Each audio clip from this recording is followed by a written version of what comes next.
So, good morning or good night, depending on where you are in the world. And welcome to another interview with the Shield Dude on a Couch. Tonight, Couchers, I have a big one for you. So, I have Niklas Sundin. You may know him as a former guitar player in Dark Tranquility, but since 2019, 2020, he's had his own project called Mitochondrial Sun, where he plays electronic type based music. So, first of all, Niklas, how are you today? Oh, I'm very well, and well, thanks for having me. And good to see that you are on brand, sitting on a couch, and yeah. Yes, I am on the couch. So, yeah, when I got the promo, obviously, I'm like, okay, it's cool to talk to a founding member of Dark Tranquility, but I listen to the music because it's very interesting because I've interviewed a few people from death metal that transition into type of electronic music, but also you are also a graphic designer by nature. So, question: did you do the actual album cover for this album? For the Yeah, I did. yeah, yeah, it's a cool album artwork. So, take me back to 2019. So you left when you left Dark Tranquility and you started this project. Did you always did you know that you wanted to gravitate to something totally different from melodic death metal?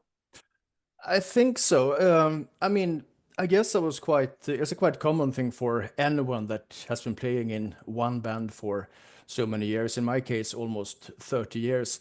You probably have a lot of ideas about things that you want to try out creatively without necessarily having the time. And Dr. Tranquility always was an extremely hardworking band. If you compare the touring schedule with a lot of other peers, so to say, you will see that Dr. Tranquility pretty much never had a break for so many years. So naturally, I had in my mind that I wanted to do something, and over time, we started recording in the studio owned by the Dr. Tranquility keyboard player, Martin Brännström. And during that process, I became more and more familiar with using modern DAWs like Cubase for music production.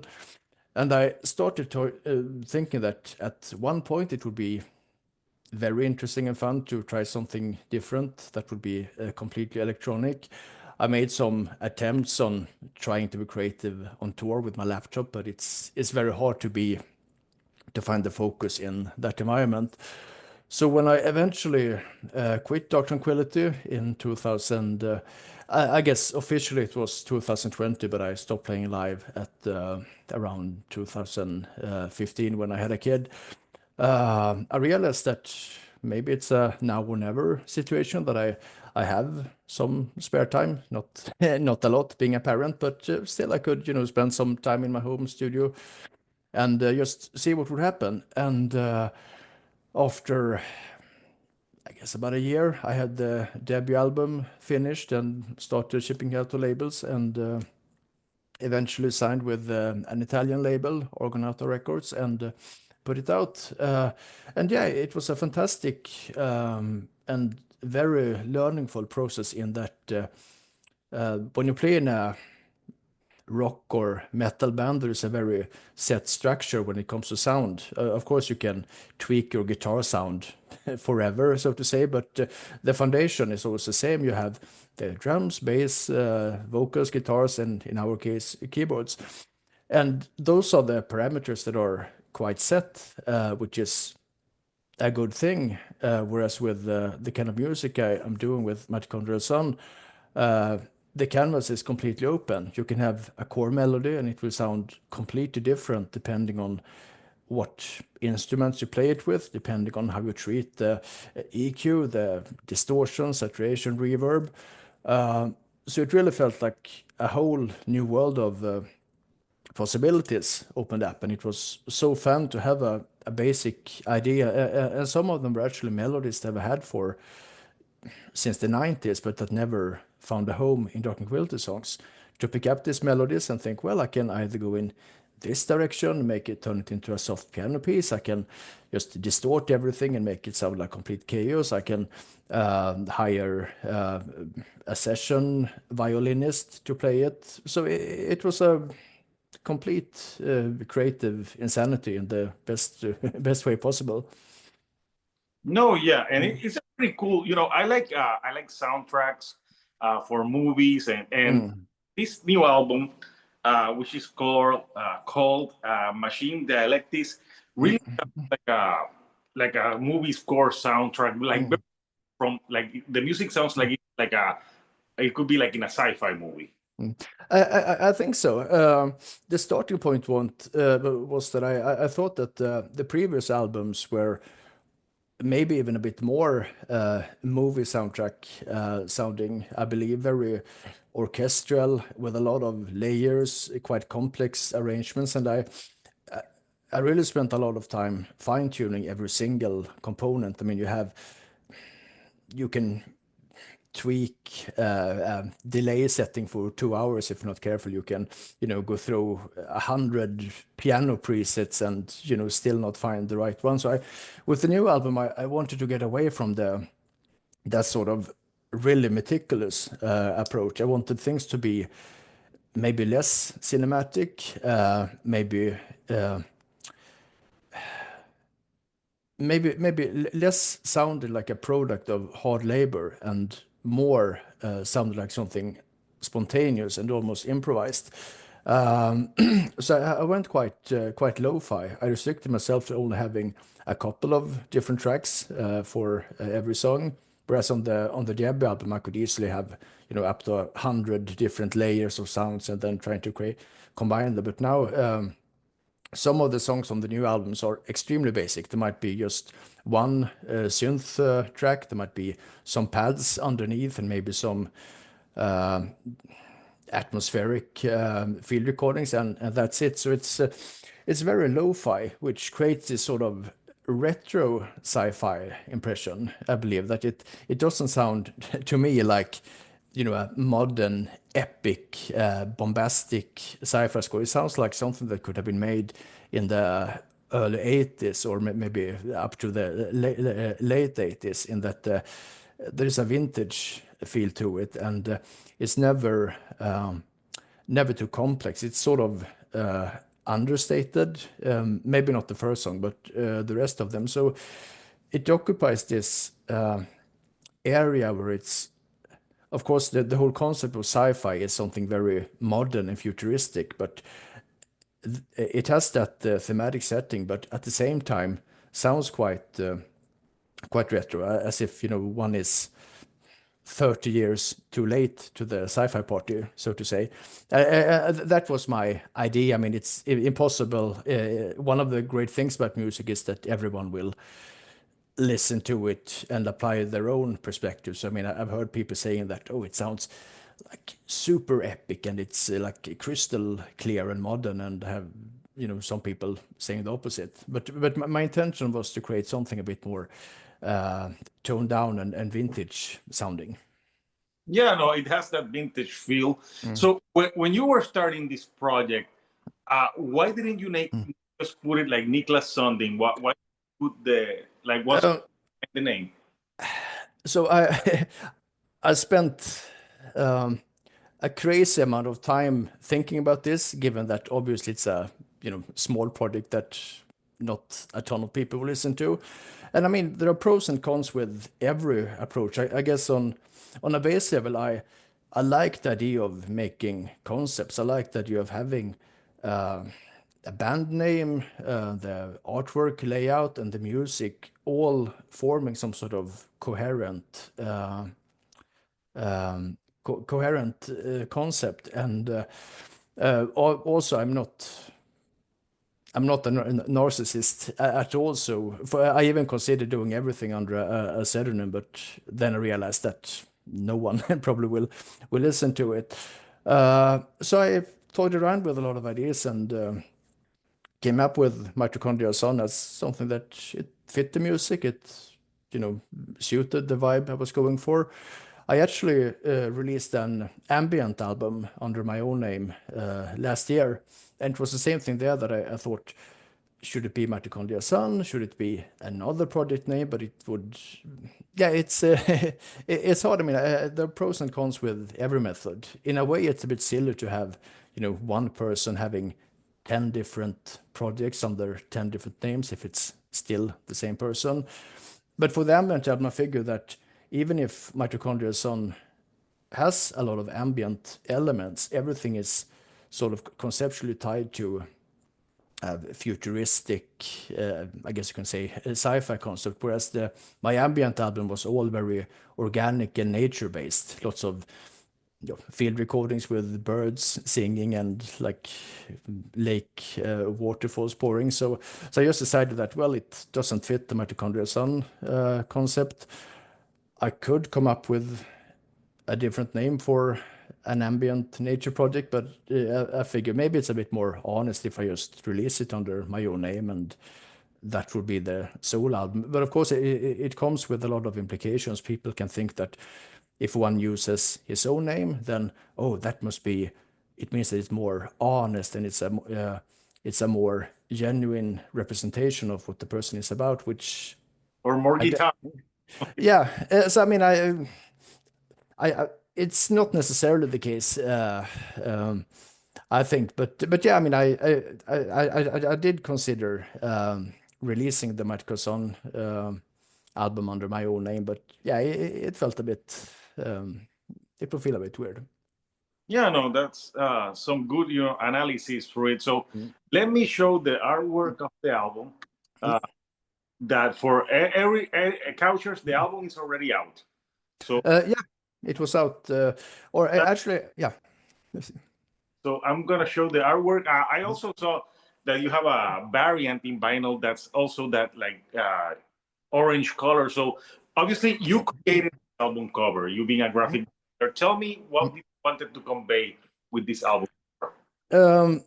Well, so the title is Machine Dialectics, and dialectics meaning a sort of dialogue, a sort of communication where you trade ideas back and forth. And I figure that it's a quite suitable name for an album, which is basically one person using machines or, well, keyboards as a way of putting, well, organizing a musical world.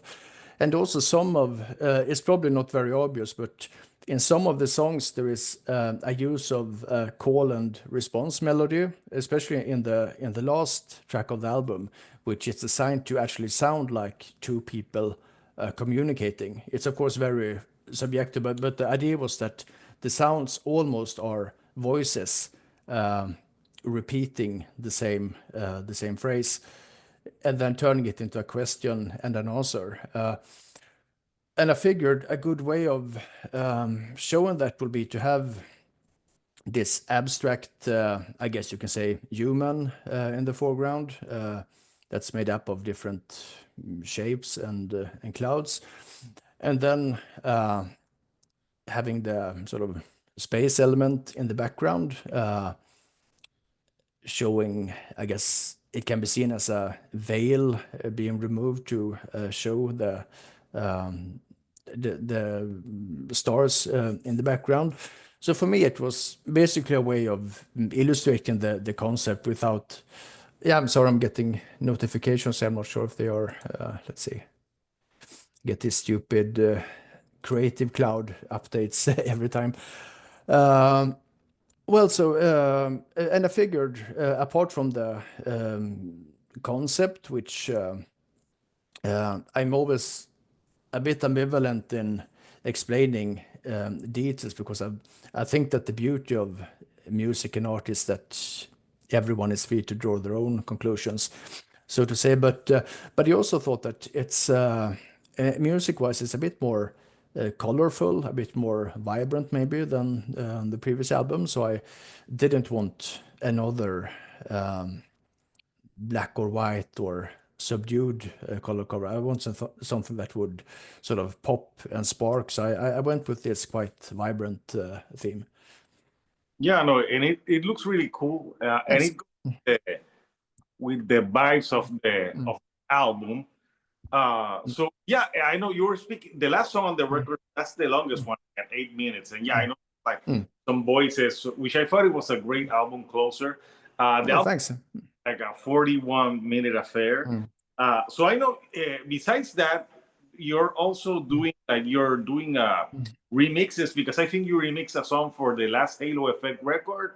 I don't know. Yeah, no, for the first Halo For the, Effect, or actually, to be precise, it was for an EP that I think was released before the debut album. Yeah, so they did this, I think, really cool thing when they announced the band, that they released 3 or 4, I'm guessing 3 singles ahead of the album. And they also released them as 12-inch vinyls. And on the B side, there was a remix for the individual songs. So I can't quite remember what the other remixes were, but well, the basic idea was to introduce the band by having separate vinyl 12 inches and have the main song on side A and a creative remix on side B. And obviously, I've known the guys in the Halo Effect for 30, 35 years, and I was also doing the layout for the album. I have to specify that I didn't do the artwork, only the because a lot of people seem to misunderstand that whenever I post anything about doing the layout for the Halo Effect, they go like, "Oh, a great cover," and it is a great cover, but I'm not the one. It's Adrian Baxter that took care of that. No, so I was involved in the layouts, and Michael was telling me that they had this idea of doing remixes, and me being quite opportunistic, so that yeah, hey, I would be quite interested in giving it a shot. So I picked one of the songs, and it's more of a reimagination than a remix, because I think the term remix implies that you get the basic stems and you just, well, you mix them differently. But in this case, I changed the tempo. I spliced the vocals I replaced the guitars, bass, and drums, or most of the guitars. And I added a lot of my own melodies and ambient parts, as well as some Swedish vocal synths that sort of reflected the core message of the lyrics while still providing commentary, but in Swedish. And then at the end, there is a little Easter egg that harkens back to the first In Flames album. So I noticed that the key was, and sort of the melodic language of the song was very similar to the song Behind Space on the In Flames debut album.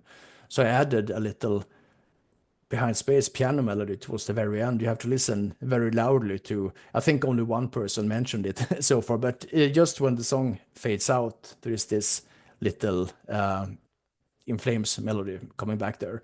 And of course, showing some sort of lineage or finding a conceptual connection to those very early days.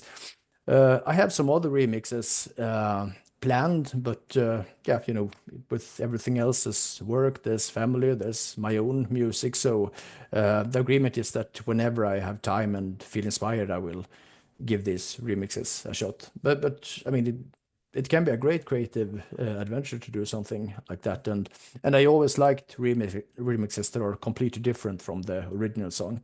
Otherwise, there isn't that much purpose, I think. Okay. No, yeah. It just as long as it serves the song. So, would you be open to like because you're doing more this ambient electronic, but something more like in the melodic death metal of the other bands that you've been known for, or is that a style that doesn't interest you right now musically? I mean, I do play a lot of guitar still. I think I'm still suffering from the condition where that was the case I played in Dark Tranquility, that everything that's too similar or too close to Dark Tranquility feels a bit like work in a way, because with Dark Tranquility everything was always so democratic, so analytical, that every single riff, every single note was analyzed a million times, which means that if I hear what we can call melodic death metal, my analytic brain instantly pops in, and it's hard for me to enjoy that sort of music as a listener and feel that much of an emotional response. I think when it comes to metal, my own taste is much more obscure and extreme. You would say I listen to a lot of like noisier black metal, a lot of industrial music, a lot of old school dissonant stuff. So I definitely would be, or I mean, I have plans on making guitar-based metal music in the future, but I think for me it would be a bit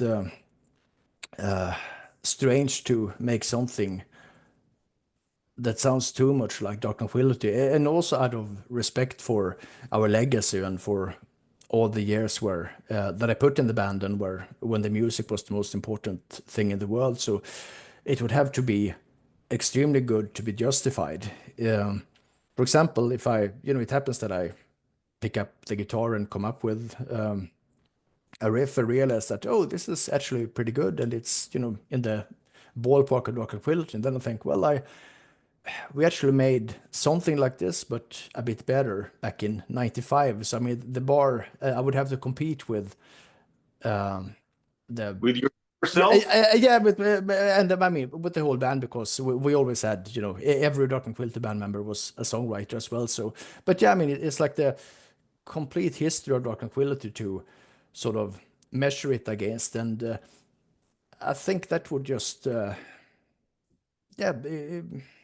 I would probably feel a bit nervous about that. So I think it's more fun and more interesting to try different avenues. But I did provide some music for the last Dark Tranquility album. The final song, Forced Reflection, is based on some things that I wrote. Nice. Yeah. The last yeah. year. Yeah. The end time signals. Okay. Yeah. No. Great. Yeah. No. I remember I reviewed that album on the channel. So I actually got to see you play live back in Puerto Rico in 2013. Yeah. You guys played in a club. That was when you didn't have a bassist. Yeah. I remember good times. Yeah, there were some lineup difficulties at the time, and I think that actually was the almost the only time where we had strong different opinions within the band. So I and some others thought that it's a great idea to present the band with, because we have obviously we have keyboards, we have a lot of samples, and the idea behind Dark Tranquility was anyway to be original and to not follow the established norms in music. So I thought it was a phenomenal idea to, let's go on the tour and not have a bassist. I mean, that will be, it will mean more focus for the rest of the members. It means that the stage presentation can be a bit different. It will look dynamic and interesting in a different sort of way. So some of us felt really strongly about that, and some of the members absolutely hated it. But for practical reasons, there just wasn't any time to get a bassist. And then in retrospect, I kind of think that maybe it wasn't the best decision, and I kind of changed my mind on that. But yeah, I think it was interesting. And also, in a way, there are people that see a band 10, 15, 20 times, and there can be something interesting in having slightly different inclinations from time to time. I remember there was some show after I left where the band only had one guitarist. I think the other one got sick for a festival. So they solved that by having the keyboard player play a lot of the second guitar melodies. And I saw one person commenting that, oh, this is, I feel really bad because I wanted to see this band and now they only had one guitar player. I want my money back, sort of. And another one saying that, oh, this is fantastic. I've seen the band 10 times and now they had to improvise to, help to find a solution, and it was super interesting to see the keyboard player filling in and doing things that he normally wouldn't do. So I like the idea that a live show should be something different than the album, and from that perspective, it's totally fine if guitar solos are different, if you have a different instrumentation, if you play the songs a bit different. For me, it never has been the case of replicating every single note, and more about finding some sort of spontaneous expression in the live setting. No, of course. I just remember when I didn't even notice about the bass player. Okay, there we go. Like it was a I big. right now. But yeah, I've seen the band twice, but that Mm, time I mm. saw with you. So yeah, the Mitochondrial song, the album is out now. Where can people get the album if they want it? They can go to the record label website, Inertial Music. So www.inertial slash no hyphen music.com, or they can just go to mitochondrialson.bandcamp.com, and it will be available through Season of Mist in the US and a lot of other regular record outlets as well. But I believe the record label will get the vinyl copies today, so it will take a I week or something before. that one. That's one of the Yeah, better. yeah, no, exactly. Yes, it's available, and I also have to mention that I have a project together with the owner of the record label, Enrico from the More. I believe that he was on your show, right? Oh yes, Yeah, yes, I yeah. did. Yeah, Very so yeah, he's a great guy and phenomenal musician. So we have a project together called Time and the Hunter, which is again electronic music, but with Enrico's fantastic vocals. I guess it sounds a bit like Ulver, the Norwegian band, a bit of Catatonia as well, sort of an very eclectic mix of electronic pop and rock music. And the first single was released last week. awesome. Yeah, Yeah, so well, everyone is free to check it out. And the full-length album will be out at the end of April on. perfect. We're Yeah, here to awesome. discuss everything having to do with you, Mm. sir. Okay. So Mm, Niklas, mm, been great talking to you. mm, Obviously, you're mm. like a melodic death metal icon. Well. Those were icons. Eh, but very Mm, influential and that a lot of people obviously respect and know. mm, Cool to listen to this mm, other music that you're mm, doing. You're so versatile that you can do those different mm, types. I really enjoyed the mm. Mitochondrial song Thank you album. very much. So it's right Mm, out right now. mm, Machine Dialectics. mm, So would recommend this to people who like some electronic mm, ambient music. mm, Sounds that I don't know. There's some sound in those electronics there because I remember Tranquility, even though you're melodic death metal. I mm, remember some of those sounds uh, mm. in the past. I don't know if you were very like into getting like those electronic sounds. I think that me and Martin, the Dr. Quiller keyboardist, have a lot of shared music taste. And I also think it's quite possible that I learned from him in a way, watching him in the studio and in the rehearsal room. Well, doing these great keyboard arrangements for Dr. Quilty. But we have a lot of shared musical ground, and it's true that a lot of the Dr. Tranquility keyboards have this sort of futuristic dystopian feel as well. So yeah, I actually haven't thought of it, but you're completely correct. It's That's well, mm, when I'm like, yeah, I can mm, feel. So, mm, Niklas, again, thank you mm. for me today to chat. It's been an honor to have you here Oh, well, thank you. on the couch. Before I let you Mm. go, anything that you would like to say to the fans? Well, I mean, thanks for watching this, and thank you for for having me. And I mean, of course, everyone that might be interested in any of this music can easily find it online. I think for machine dialectics, it's it's safe to say that it's an album that should be listened to in one go from the first to the last song.